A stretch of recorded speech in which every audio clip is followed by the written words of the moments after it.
Voilà, donc une fois que le webmix a été créé, il peut être intéressant de le partager au sein d'une classe, avec des tuteurs, avec des collègues, avec d'autres élèves.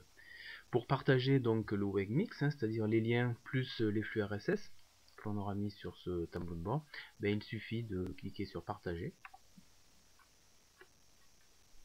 et de définir si on le rend public ou privé. Dans ce cas-là, on peut le rendre privé, donc on clique sur privé et on clique sur mettre à jour en webmix.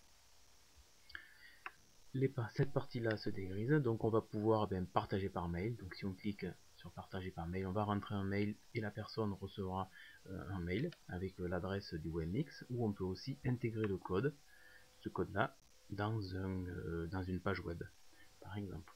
Ou on peut aussi, si on a un compte Twitter, si on a un compte Facebook, on peut le partager via Facebook ou Twitter.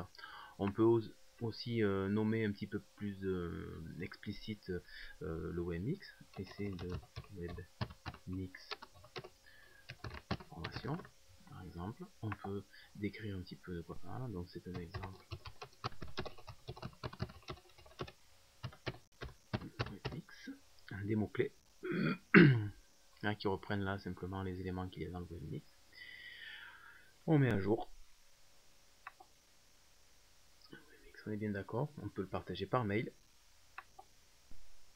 À ce moment-là, on va rentrer une liste de mails ici. Donc si je rentre eric.julien@clermont.fr, je vais recevoir dans ma boîte mail un message qui va me dire que eric.juliennrc souhaite partager un webmix avec moi. Et pour envoyer, on fait partager avec des amis, l'email a été envoyé.